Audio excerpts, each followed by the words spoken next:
Welcome to the war narrative where wars become stories. By 1870, Paraguay had become like a graveyard. The war had ended, but the quiet it left behind was painful. 3 out of every 5 people in Paraguay were dead. Almost 9 out of 10 grown men had died. Fathers, sons, and entire families were wiped out.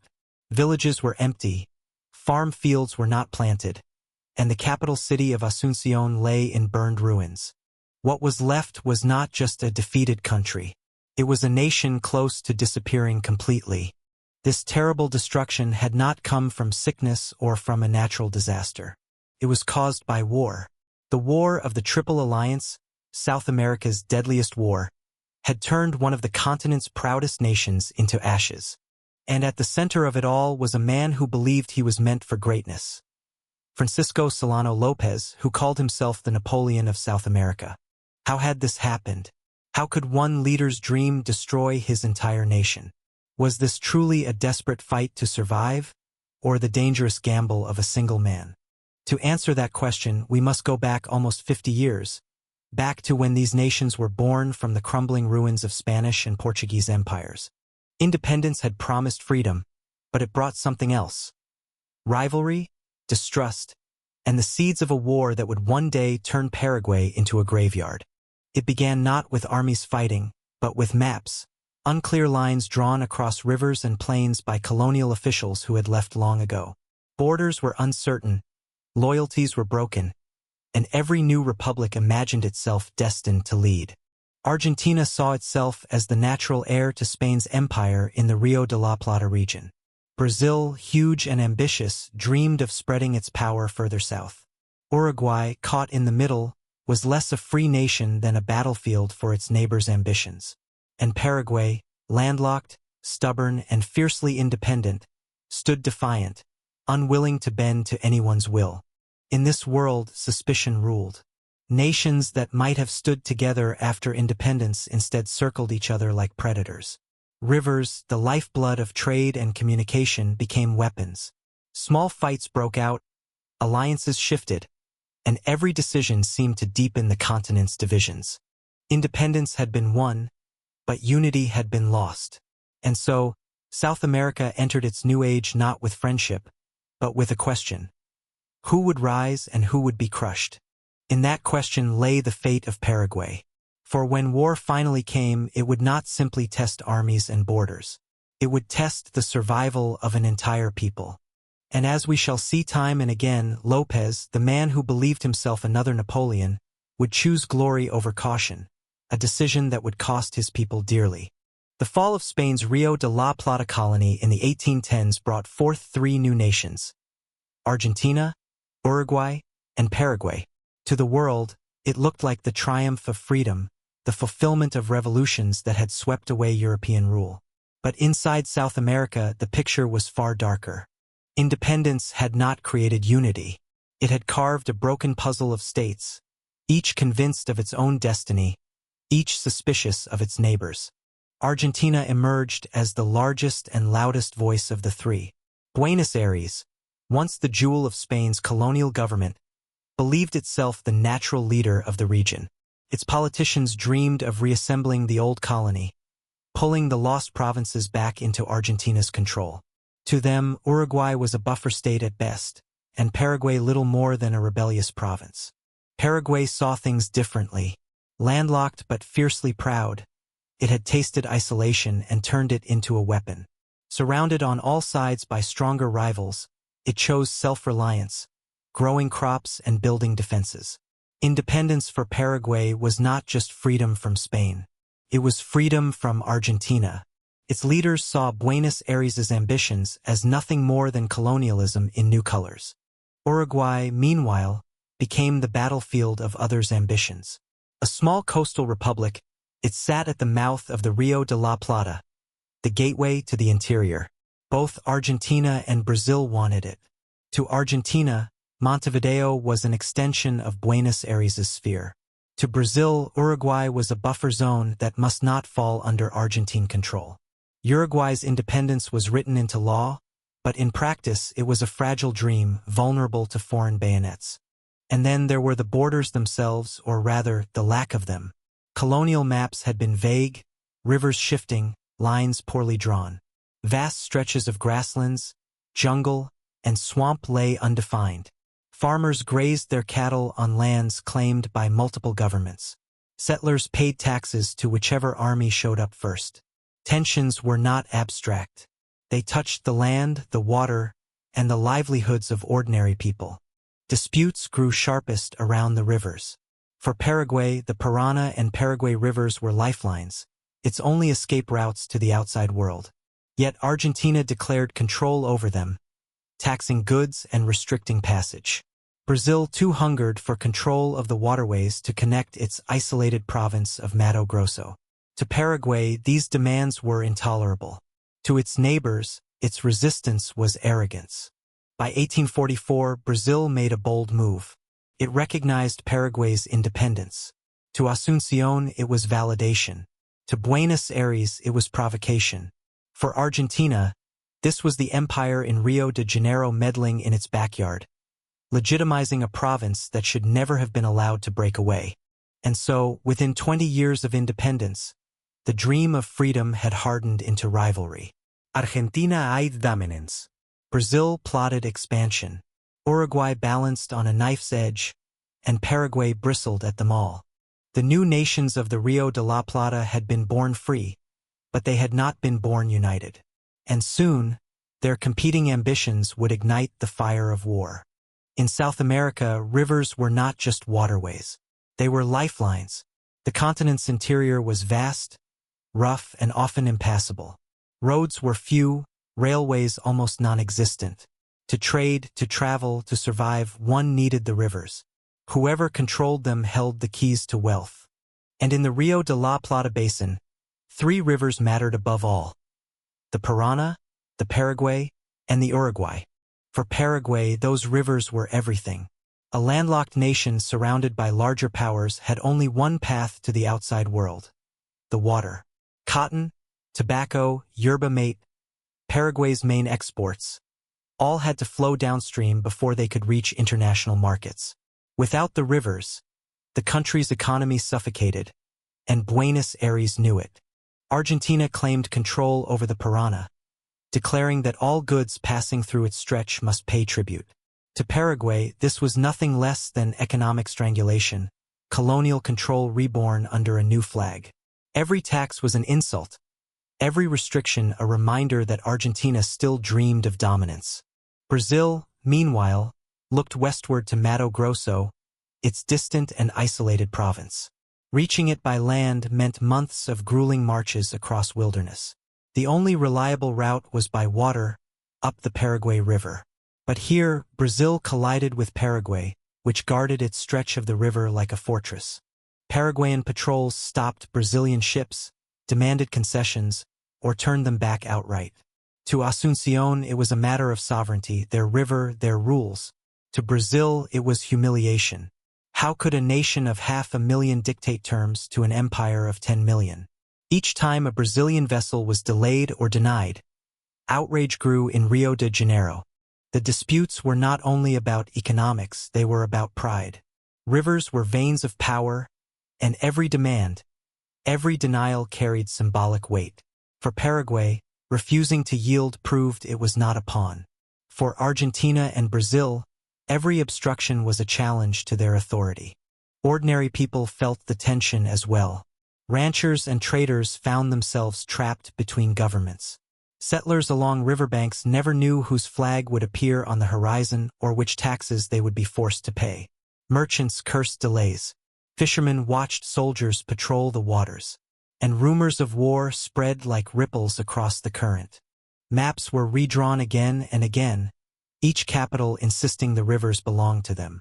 But maps meant little in the marshes, where the only law was the rifle on a passing gunboat. The rivers carried trade, wealth, and life, but they also carried envy and resentment, and soon they would carry armies. The stage was set. All it would take was one spark for the waterways of South America to run red. Uruguay was small in size, but vast in importance. Sitting at the mouth of the Rio de la Plata, its capital Montevideo, was the gateway to the continent's interior. Whoever controlled Uruguay controlled access to the Parana and Paraguay rivers, and therefore the lifeblood of trade and war. For Brazil and Argentina, Uruguay was not just a neighbor. It was the prize. Inside Uruguay, politics had split the nation in two. On one side were the Colorados, rooted in Montevideo, supported by merchants, immigrants, and elites who favored ties with Argentina and Brazil. On the other were the Blancos, based in the countryside, champions of ranchers and rural landowners, and aligned closely with Paraguay. The divide was more than political. It was cultural, social, almost tribal. Each side saw the other not as opponents but as traitors. Civil war became a way of life. Bands of armed men roamed the countryside, torching ranches, ambushing convoys, and draping corpses across fences as warnings. Farmers plowed their fields under the gaze of militias. Peasants pledged loyalty not to the nation, but to whichever faction held power in their district. Brazil had already intervened twice in the 1850s, sending troops to support the Colorados. Each time, resentment deepened, and each time, Paraguay watched carefully, knowing Uruguay's alignment would tip the balance of power. For López, a Blanco-led Uruguay was more than an ally. It was a lifeline to the Atlantic. In 1863, the fragile peace broke again. The Colorados rose in rebellion against the ruling Blancos, igniting yet another civil war. Uruguay's soil turned black with smoke as battles flared across its hills and plains. Brazil, weary of a government unfriendly to its interests, had had enough. In 1864, it issued an ultimatum. The Blanco regime must protect Brazilian ranchers and traders or face invasion. The Blancos, defiant and proud, refused. That October, Brazilian warships bombarded Uruguay's coast, destroying its tiny navy. Columns of Brazilian soldiers marched across the frontier, pushing rapidly toward Montevideo. The empire expected a quick resolution. The Blancos swept aside, Uruguay secured. But in Asunción, López watched the invasion with growing fury. Uruguay was Paraguay's sole ally, the last friendly government in a sea of hostile giants. If the Blancos fell, Paraguay would be surrounded. To López, Brazil's action was not merely aggression. It was a direct challenge to Paraguay's survival. And in that moment, he decided Paraguay would not wait to be surrounded. It would strike first. In October 1864, Brazil acted. Imperial warships descended on Uruguay's coast, their cannons flashing, their shells tearing into the Blanco navy. A pitiful fleet that was reduced to wreckage in hours. On land, Brazilian columns crossed the border, boots splashing through shallow rivers, banners flying. To them, Uruguay was already finished. The empire believed the campaign would be swift. The Blancos would collapse, the Colorados restored, and Brazil's influence secured. It was meant to be a clean operation, a show of strength, nothing more. But Francisco Solano López saw something very different. To him, Brazil's march into Uruguay was not a local intervention. It was a dagger pointed at Paraguay's throat. With Argentina hostile to the west, Brazil hostile to the north, and now Uruguay about to become a client state of the empire, Paraguay was on the verge of encirclement. López would not wait. He would act. On November 13, 1864, Paraguayan Marines stormed aboard the Brazilian steamer Marquês de Olinda as it neared Asunción. They seized the ship, its crew, and its cargo in broad daylight, a public insult meant for all of South America to see.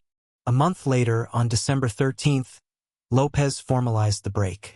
Paraguay declared war on Brazil. The gamble was staggering. Paraguay had a population of perhaps 500,000. Brazil had more than 10 million. Paraguay's army numbered 70,000 men, larger than any of its neighbors on paper. But many marched barefoot, carrying rusty muskets, some without boots or proper uniforms. Brazil, by contrast, commanded vast resources, a modern navy, and allies waiting in the wings. Yet López believed he could win. He believed discipline, speed, and sheer will could outweigh numbers. Like Napoleon, whom he so admired, he trusted in boldness. If Paraguay struck fast enough, Brazil would not have time to gather its strength. In Asunción, the The declaration was met with thunderous cheers. Paraguayans marched through the streets, shouting for victory, convinced their nation had finally seized its destiny. For a proud people long dismissed as a minor state, it was intoxicating to stand defiant against an empire. But Brazil was only the beginning. López's ambitions, and his rage, were about to pull yet another neighbor into the inferno. López had declared war, and now he had to prove Paraguay's strength. His plan was simple: strike Brazil first, strike hard, and force the empire onto the defensive before it could mobilize its vast resources. The target was the remote province of Mato Grosso, Brazil's frontier territory. In December 1864, Paraguayan columns surged north. Soldiers marched through jungle and swamp, barefoot but determined. They captured isolated garrisons, burned villages, and severed telegraph lines. Brazilian settlers, stunned by the sudden invasion, fled in panic. For a moment, Paraguay seemed unstoppable, a tiny nation humiliating a giant. The victories were celebrated in Asunción as proof of López's genius. Newspapers declared Brazil's empire vulnerable, its armies weak. Ordinary Paraguayans, proud of their soldiers, believed they had struck a blow that would echo across the continent. But the triumph was an illusion. Mato Grosso was vast, sparsely populated, and strategically meaningless. Its loss embarrassed Brazil, but did not cripple it. Worse, the deeper Paraguay's army advanced, the more fragile it became. Supplies ran thin, disease spread, and the jungle devoured men as surely as enemy fire. The greatest obstacle was Brazil's navy. Ironclads and gunboats patrolled the rivers, cutting Paraguay off from reinforcements and blocking the transport of vital supplies. López could march an army, but he could not command the waterways. And without the rivers, every mile of conquest was hollow. Still, López pressed forward. He believed speed was his greatest weapon. If Paraguay struck again, this time southward, it could link with Uruguay's embattled Blancos and open a second front. But to get there, his army needed to cross Corrientes, a province of Argentina. López entembois to Buenos Aires requesting passage. He promised Argentina his forces sought only to relieve Uruguay, not to meddle in Argentine affairs. The response was refusal. President Bartolomé Mitre refused outright, unwilling to let a foreign army march across his soil. For López, the rejection was a personal insult. He had asked politely and been mocked. And so, once again, he chose escalation. If Argentina would not grant passage, then Paraguay would take it. With that decision, the fire spread. The war would no longer be Paraguay against Brazil. It would soon engulf the entire Rio de la Plata. To understand the War of the Triple Alliance, you must understand the man at its center. Francisco Solano López was not merely Paraguay's president. He was its architect, its general, its will to fight, and ultimately its doom. Born in 1827, he was the son of Paraguay's first president, Carlos Antonio López. From childhood, he lived in a world where leadership was his destiny. But it was his journey to Europe that transformed him. In Paris, he marched in parades, studied military science, and observed firsthand the pageantry of Napoleon III court. Yet it was not Napoleon III who captivated him. It was his legendary uncle, Napoleon Bonaparte. The tale of a small nation soldier who seized destiny and bent empires to his will became López's guiding star. When López returned to Paraguay, he brought back more than books and uniforms. He brought back an obsession. He began reshaping his country into a fortress. He poured money into forts and foundries, weapons and uniforms. Paraguay's fields, once devoted to commerce, now fed soldiers. By the time he assumed the presidency in 1862, Paraguay, with a population barely 500,000, maintained an army of 70,000, the largest standing force in South America. But numbers were deceptive. Many of his soldiers marched barefoot, lacking boots. Some carried muskets older than themselves. Others drilled with wooden rifles until real ones could be made. Paraguay was disciplined, yes, but also fragile. The strength was not in its steel. It was in its spirit, and in the iron will of its leader. López styled himself as more than a president. He was commander, visionary, savior. Officers pledged loyalty to him personally, not merely to the nation. He rode at the front of parades in full military regalia, his plumed hat recalling Napoleon himself. To admirers, he was a man destined to lift Paraguay from obscurity and prove it could rival Brazil or Argentina. To enemies, he was reckless, arrogant, and blind to reality. The truth lies somewhere between. López was brilliant in some ways, charismatic, daring, able to rally his people to impossible feats. But he was also consumed by pride. Time and again, he would choose glory over caution. He would gamble not only his army but his nation itself. And as the war widened, his obsession with destiny would drag Paraguay into catastrophe. For López believed history offered him two paths: triumph like Napoleon, or death like Napoleon. He was willing to accept either so long as he left a legend. But legends are not built from dreams alone. They are built on blood. And soon López would spill it in torrents. In April 1865, López made his boldest move yet. Furious at Argentina's refusal to grant passage, he ordered 20,000 men to cross into the province of Corrientes. The Paraguayan army marched swiftly, drums beating, flags fluttering, bayonets glinting in the sun. Within days, they seized the provincial capital, capturing Argentine warships as they lay helpless in harbor. For Paraguay, it was a moment of triumph. In Asunción, bells rang out and crowds cheered. Newspapers hailed López as the protector of Uruguay and the avenger of South American independence. To his people, this was proof that Paraguay, small and defiant, could humble its larger neighbors. But the truth was far more dangerous. By crossing into Corrientes, López had awakened forces far beyond his control. Argentina, once cautious and divided, now rallied as one. President Bartolomé Mitre declared Paraguay an invader, a threat to sovereignty that must be crushed. In Buenos Aires, volunteers thronged recruitment offices, driven by outrage. Even more devastating, Paraguay's occupation gave Brazil and Argentina a common cause. For decades, the two nations had viewed each other with suspicion, rivals for dominance over the Rio de la Plata. Now López had achieved what no diplomat could. He had united them. And Uruguay, torn by civil war, would not remain neutral either. The Blancos were collapsing, their government faltering. Soon, with Brazilian bayonets propping up the Colorados, Uruguay too would join the alliance against Paraguay. In less than a year, López had transformed Paraguay's situation. What began as a defensive war against Brazil had now become a continental struggle.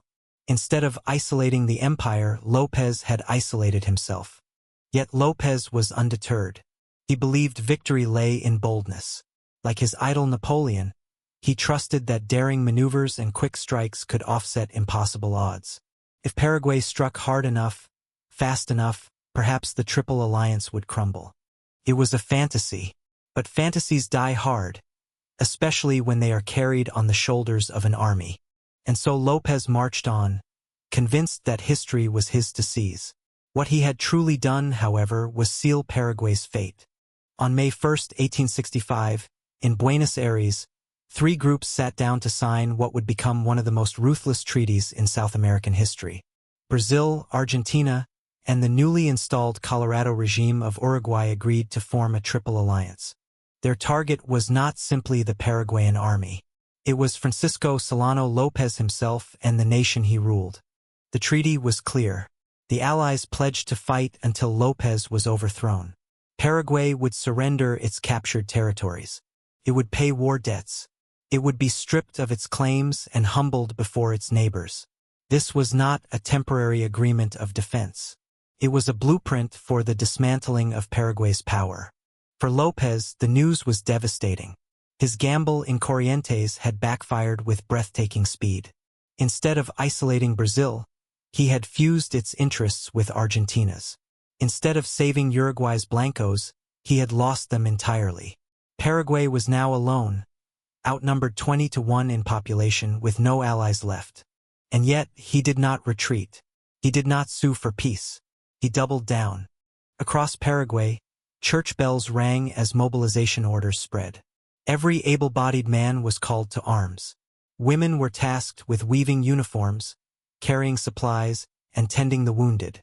Children drilled with wooden rifles in preparation for the day they would be handed real ones. The nation itself became a barracks. López framed the war as a struggle for survival. He declared that Paraguay fought not just against armies, but against enslavement, against annihilation. Patria o muerte, the homeland or death, became the rallying cry, and the people believed him. They poured into the ranks, singing hymns and patriotic songs, convinced their courage could defy the combined might of three empires. For them, this was no longer López's war. It was Paraguay's war. But courage could not erase disparity. The Allies commanded modern navies, vast resources, and endless reserves of manpower. Paraguay had zeal but little else. Still, López pressed forward. He believed that, by striking swiftly, he could fracture the alliance before it crushed him. If he could defeat Brazil at sea, Argentina on land, and hold Uruguay in turmoil, perhaps destiny would yet be his.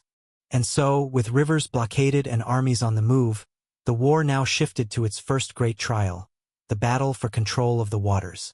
The largest naval clash in South American history was about to begin. June 11, 1865.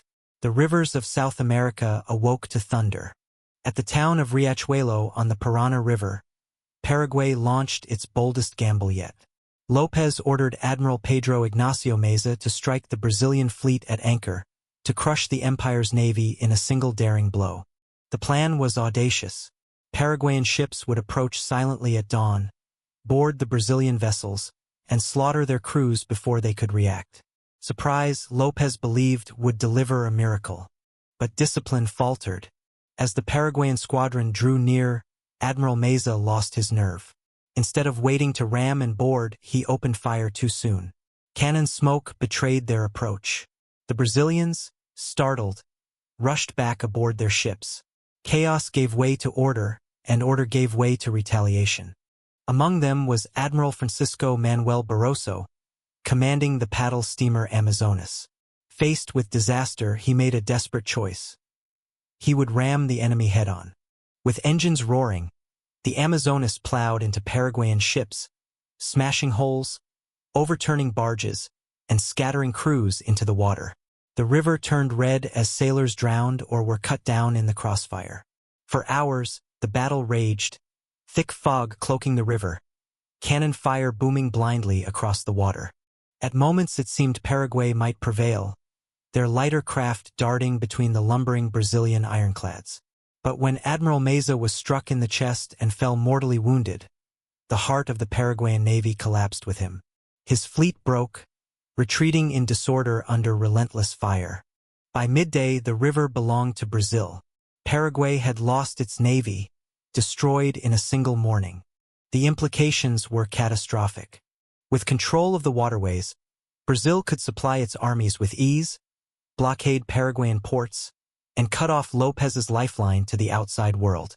In Asunción, the defeat was a shock. López had promised victory, had proclaimed himself the protector of the rivers. Now his fleet lay shattered. The people still sang his praises, still trusted his leadership, but doubt had begun to creep in. And for Paraguay's army, it meant fighting alone, without the hope of naval support. Every supply line, every reinforcement, every retreat would now be shadowed by Brazilian ships. Riachuelo was more than a battle lost. It was a turning point. Paraguay would never again command the rivers. And without the rivers, victory became nearly impossible. Yet López refused to see it that way. To him, this was not defeat. It was only a setback. Like Napoleon after Russia, he convinced himself that, with one more daring stroke, destiny could still be his. And so he looked once more toward Uruguay. To keep the war alive, he would march again. Even after the disaster at Riachuelo, López clung to his dream of reaching Uruguay. If Paraguay could still rescue the Blancos, perhaps the war could be turned. The quickest route lay through the Paraná and Uruguay rivers. But now those waters were under Brazil's watchful control. To march by land meant hardship. To march by river meant suicide. Still, López ordered the attempt. In late 1865, 3,000 Paraguayan soldiers pressed southward, aiming to cross the Uruguay River. They were ragged but determined, many barefoot, uniforms patched and torn, rifles rusty from constant use. Their mission: link up with Blanco forces before Brazil and Argentina closed the noose. At Humaitá they met their fate. 9,000 Allied troops, Brazilians, Argentines, and Colorado-aligned Uruguayans, barred the crossing. The Paraguayans were outnumbered 3-1, but they charged with a ferocity that stunned even their enemies. Cavalry swept down with lances leveled, scattering Argentine infantry. For a moment, victory seemed possible, but weight of numbers told. Allied artillery belched fire, tearing holes in the Paraguayan ranks. Infantry squares bristled with bayonets, repelling every cavalry charge. The riverbank became a killing field, men falling into the water, thrashing before sinking beneath the current. By the end, it was not a battle. It was an annihilation. The entire Paraguayan force was either killed or captured. 3,000 men gone, an irreplaceable loss for a country of only 500,000. In Paraguay, the news landed like a hammer. Families wept for fathers and sons who would never return. Women whispered of a war that devoured every household. Still, López insisted the sacrifices were necessary, that Paraguay stood on the edge of greatness. But the truth was unavoidable. Each campaign bled Paraguay further. Supplies dwindled, ammunition ran low, and disease crept through the camps. Soldiers wrapped their feet in rags, marched on empty stomachs, and carried wounded comrades on makeshift litters. The army still obeyed, still fought, but its strength was ebbing away. And yet, their bravery could not be denied. At Humaitá, though doomed, Paraguay's soldiers had shown a willingness to die rather than yield. It was a quality that would mark the rest of the war. Heroism in the face of hopeless odds. But heroism was not enough. López's dream of saving Uruguay was dead. The Blancos had fallen. The Colorados, triumphant under Brazil's wing, completed the Triple Alliance, and now its armies turned north, ready to bring the war into Paraguay itself. May 24, 1866. The marshes of Tuyuti, near the Paraná River, would soon become a slaughterhouse. López, frustrated by Paraguay's setbacks, believed only a grand offensive could break the stalemate. He gathered 27,000 men, the largest army his nation would ever put in the field, and ordered them to strike the Allied camp at Tuyuti. If he could smash Brazil, Argentina, and Uruguay in one blow, perhaps the alliance would unravel. The Paraguayans marched at dawn, bayonets fixed, cavalry lances gleaming. Drums beat, horns sounded. The attack was meant to overwhelm through shock and fury. First, it worked. The Allied defenders were caught off guard, scrambling from their tents. Paraguayan columns swept through brush and swamp, screaming war cries. Cavalry broke into gallops, crashing against infantry lines. For a moment, panic rippled through the Allied camp. But then the defenses stiffened. Argentine and Brazilian artillery roared, belching smoke and iron into the advancing masses. Grapeshot shredded entire ranks in seconds. Infantry formed squares, bristling with bayonets that impaled charging cavalrymen. The marshlands slowed the Paraguayan advance, breaking the assault into waves instead of one unstoppable tide. Still they came. Hour after hour, Paraguayan soldiers hurled themselves against the Allied lines. They climbed over bodies of their comrades, fired volleys with dwindling ammunition, and charged with bayonets when powder ran out. The courage was undeniable. The cost was unbearable. By nightfall, 13,000 Paraguayans lay dead or dying. Nearly half the attacking force had been wiped out. For Paraguay, a nation of 500,000, it was not just a defeat. It was a wound from which the army would never recover. Entire regiments ceased to exist. Entire villages lost all their sons in a single day. The Allies counted around 3,000 dead, heavy losses, yes, but survivable for nations with millions to draw upon. For Paraguay, each casualty was irreplaceable. A generation of men had been sacrificed on the swampy plains of Tuyuti. And yet, López proclaimed victory. He told his people that Paraguay had struck terror into the hearts of its enemies, that the homeland's spirit remained unbroken. In truth, Tuyuti was the beginning of the end. Paraguay had shown courage, but courage could not balance scales so cruelly weighted. The self-styled Napoleon of South America had gambled everything on one battle and lost. From here on, the war would turn into a slow bleed. Disease, exhaustion, and despair would gnaw at Paraguay's armies. But López refused to stop. Time and again, he would choose glory over caution, and his people would pay the price. After the horror of Tuyuti, both armies reeled. The Allies had survived, but barely. Paraguay had bled itself white, yet still refused to break. The battlefield fell silent, save for the groans of the dying and the buzz of flies circling the dead. What followed was not swift movement, but suffocating stalemate. Along the borderlands, trenches scarred the earth, crude ditches filled with mud and disease.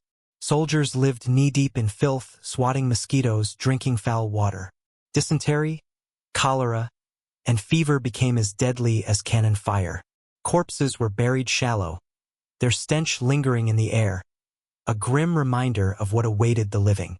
For the Allies, misery spread quickly.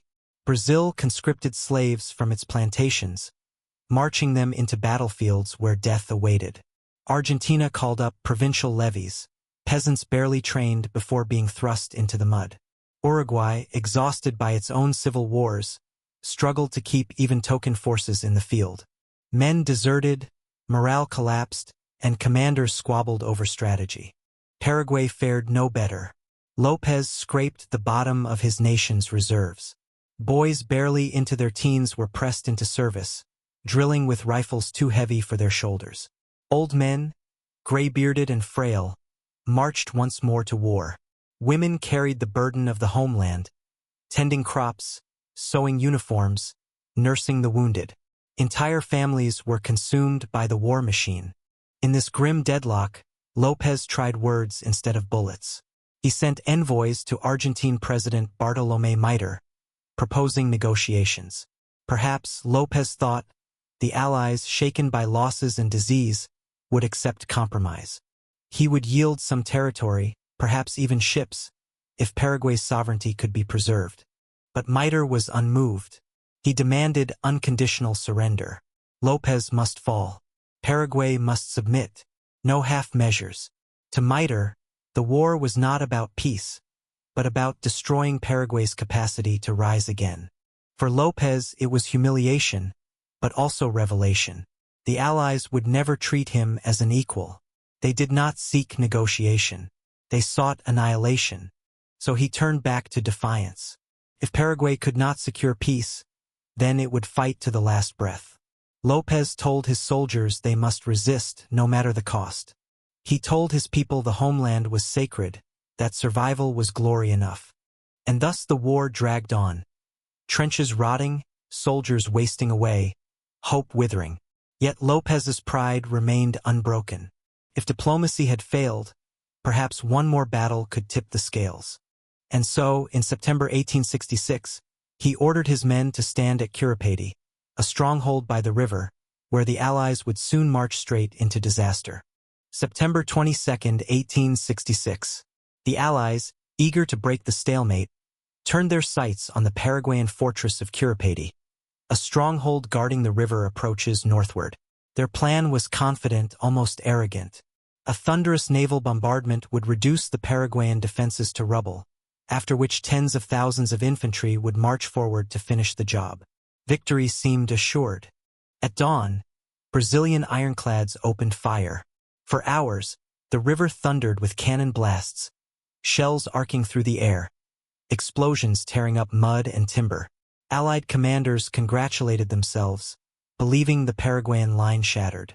Drums beat, bugles sounded. The infantry advanced. Then came the shock. As Allied soldiers slogged through swampy ground, the Paraguayan guns erupted. Hidden artillery positions, untouched by the bombardment, opened fire at point-blank range. Grapeshot shredded advancing columns. Men fell by the hundreds, tumbling into the mud, drowning in pools of water turned red with blood. Officers shouted for order, but chaos reigned. Still, the Allies pushed on, waves of Brazilian and Argentine troops stumbling forward, only to be cut down again. The marsh slowed their march, packed them into clusters, and made them easy prey for the defenders. The Paraguayan trenches, cleverly designed, funneled attackers into killing zones. What was meant to be a swift victory became wholesale slaughter. By nightfall, the field was a graveyard. Nearly 4,000 Allied soldiers lay dead or dying. Paraguay had lost fewer than 100. It was one of the most lopsided defeats in South American history. Survivors staggered back to camp in shock, their uniforms torn and bloodied, their faith in victory shattered. In Asunción, bells rang and crowds wept with joy. For once, Paraguay had not only resisted, but triumphed. López proclaimed Curupayty as proof that destiny still favored his nation. He called it divine justice, the homeland vindicated by heaven itself. For a brief moment, morale soared. Yet the triumph was hollow. The Allies had suffered a humiliation, but they would recover. Brazil, with its vast resources, could replace every man lost. Argentina and Uruguay, though shaken, would not abandon the alliance. Paraguay, by contrast, had won a battle it could not afford. Its people were starving, its fields barren, its armies stretched to the breaking point. Curupayty gave López hope, but it was a hope built on sand. The victory had delayed the inevitable, not prevented it. And soon the Allies would return, with new leadership, renewed strength, and a plan to grind Paraguay into dust. For the next phase of the war would center on one place, a fortress so mighty it was called the Gibraltar of South America, Humaitá. After Curupayty, the Allies faltered, their morale shattered, their commanders discredited, disease rotting their camps. Many wondered if the war could even be won. But Brazil had one advantage Paraguay could never match: endless resources. And in late 1866, it found the commander who could turn those resources into victory: Marshal Luis Alves de Lima y Silva, the Duke of Caxias. Caxias was no firebrand like López. He was a patient strategist, a builder, a reformer. Where others rushed, he prepared. Where others squandered men, he saved them. His mission was clear: strangle Paraguay slowly and completely. And at the center of his plan lay one target: the fortress of Humaitá. Humaitá was Paraguay's pride, its shield, its Gibraltar. Perched on the banks of the Paraguay River, it bristled with cannons and earthworks. A massive chain stretched across the water, blocking any naval approach. For years, Paraguayans had boasted it was impregnable, that no enemy would ever pass its guns. As long as Humaitá held, Asunción was safe. Caxias refused to be intimidated. He began the siege with patience bordering on cruelty. For 8 long months, he drilled his men, rebuilt supply lines, and improved sanitation to blunt the killing hand of disease. Engineers hacked roads through swamps, dug trenches inch by inch, and laid the groundwork for encirclement. Bit by bit, the noose tightened. In August 1867, the Allies launched assaults, but Paraguayan defenders fought fiercely, their cannons tearing bloody holes in the attackers. For a moment, it seemed López's boast might be true. Yet Caxias did not relent. He shifted his focus to the river. February 1868 brought the decisive stroke. Under a storm of Paraguayan fire, Brazilian ironclads dashed forward, smashing through the chain barrier in a daring gamble. Shells splashed the river. Crews fell screaming. Decks ran with blood. But the ships broke through. For the first time, the mighty fortress was flanked. The defenders fought on for months, but the outcome was sealed. Surrounded by land, bypassed by river, starved of supplies, Humaitá's garrison withered. In July, after desperate breakout attempts failed, the survivors surrendered. The fall of Humaitá was a catastrophe for Paraguay. Its greatest fortress, its national symbol, was gone. The rivers lay open, and with them the path to Asunción. López, once confident, now fled deeper north, abandoning his proud stronghold to ruin. For Paraguay's people, the news was crushing. Humaitá had been more than a fortress. It was hope itself. Now even hope was gone. But López still refused to yield. Like Napoleon retreating from Moscow, he told his soldiers the fight was not lost, that destiny still awaited them. Yet with Humaitá in ruins, the road to Paraguay's capital lay bare, and the Allies were marching down it. With Humaitá fallen, the road to Paraguay's capital lay open. Yet López had not given up. He ordered his men to dig new lines of defense along the Paikisari River, constructing trenches and earthworks, hoping to stall the Allied advance. He swore that Paraguay would fight inch by inch, turning every hill and swamp into a fortress. But the Duke of Caxias was too clever to charge headlong. He studied the defenses and saw what López could not admit. Paraguay's army was exhausted, starving, and brittle. A frontal assault would be costly but unnecessary. Instead, Caxias conceived a plan as bold as it was secret. He ordered engineers to carve a road through the jungle, more than 10 kilometers of dense, tangled wilderness that López believed impassable. For weeks, thousands of Allied troops hacked paths with machetes, dragging cannons through mud, building bridges across streams. All the while, Paraguayan sentries sat behind their fortifications, waiting for an attack that never came. Then, in December 1868, the trap was sprung. The Allies burst out of the jungle behind López's lines. The Paraguayan defenses, bypassed, collapsed in confusion. What followed was a campaign of running battles known as the Paikisari Campaign, a relentless series of clashes that ground down Paraguay's remaining strength. The climax came at Lomas Valentinas, where López himself directed his dwindling forces. His soldiers were half-starved, many barefoot, some armed with pikes instead of rifles. Still, they fought with desperate courage. Waves of Paraguayan troops hurled themselves at the invaders, only to be torn apart by superior firepower. By the battle's end, Paraguay's last organized army was destroyed. López narrowly escaped, carried away by a desperate cavalry charge that cut through enemy lines. His generals were captured, his staff scattered, his army shattered beyond repair. On January 1, 1869, the Allies marched into Asunción. But what they found was no triumphal prize. The city was nearly deserted, its people fled into the countryside. Houses were looted, churches stripped, neighborhoods burned. For three nations that had fought so long, the capital offered little more than ashes. Still, the symbolism was immense. Paraguay's heart had fallen. The Allies occupied its seat of power, its government in exile, its armies destroyed. For any rational leader, this was the end. But López was no ordinary leader.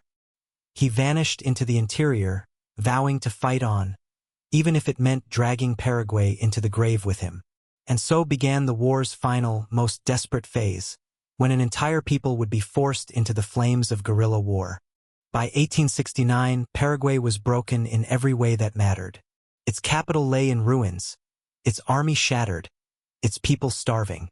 Any other leader might have sued for peace, begged for mercy, sought to salvage what remained. But Francisco Solano López was not any other leader. To him, surrender meant dishonor. To him, defeat meant betrayal. If Paraguay was to fall, it would fall fighting. And so, the war entered its final, most desperate chapter. López retreated into the countryside, rallying whatever fragments of resistance he could. But these were no longer armies in the traditional sense. They were boys barely in their teens, their uniforms hanging off thin shoulders. Old men, stooped with age, gripping muskets with trembling hands. Women carrying supplies, patching uniforms, even taking up arms themselves.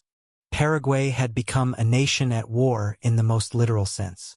Every family a garrison, every home a fort. To keep the enemy from gaining anything of value, López unleashed a scorched earth policy. Villages were burned before the Allies could seize them. Fields of crops were torched, leaving nothing but blackened husks. Entire communities vanished into smoke. The people, once proud farmers and herdsmen, were forced into the jungle, surviving on roots, bark, and scraps. Desertion grew, but López answered with terror. He ordered deserters shot on the spot. Even civilians suspected of wavering loyalty were executed. Fear kept many in line, But it also deepened the sense that Paraguay was no longer fighting for victory. It was fighting for survival against its own fate. The Allies pursued, but the jungle swallowed them. Campaigns dragged on for months, soldiers sick with fever, convoys harried by ambushes. Guerrilla bands struck from the shadows, vanishing into the trees before retaliation could come. Brazilian, Argentine, and Uruguayan soldiers cursed the land itself, which seemed to conspire against them. Yet the noose continued to tighten. Each battle whittled Paraguay's numbers further. Each march left more dead along the roadside. López's grand army of 70,000 had dwindled to a few thousand starving souls. Still, he would not yield. To his men, he declared, "Better to die with honor than live as slaves." To his enemies, he promised endless resistance. To history, he wanted to leave a legend that Paraguay had fought to the very last. But legends are written in blood. And as López pushed deeper into the wilderness, his nation bled with him. The war's final act would come in a remote valley called Cerro Corá, where Paraguay's fate and López's life would meet their end. March 1, 1870. In the remote valley of Cerro Corá, beside a winding river, Francisco Solano López prepared to meet his fate. His army was no longer an army at all, just 400 gaunt survivors, half-starved, many barefoot, some armed with little more than pikes and machetes. Facing them was a Brazilian force of 4,000 veterans, hardened by years of war. The clash was brief, brutal, and hopeless. The Paraguayan defenders fought with desperate fury, but they were overwhelmed, cut down in the mud and underbrush. López himself, wounded and surrounded, refused every offer of surrender. A Brazilian cavalryman's lance pierced his side. A bullet followed soon after. Even as he collapsed, López shouted his final words, "Muero con mi patria." I die with my nation. Moments later, the man who had led Paraguay into the abyss was dead. The war was over, but the cost defied comprehension. Paraguay had lost between 60 and 70% of its population. Nearly 9 out of 10 adult men were gone. Entire families erased. Entire villages depopulated. What had once been a proud, defiant nation was reduced to ashes. Women and children shouldered the burden of rebuilding while fields lay empty and cities stood in ruins. For Paraguay, recovery would take generations.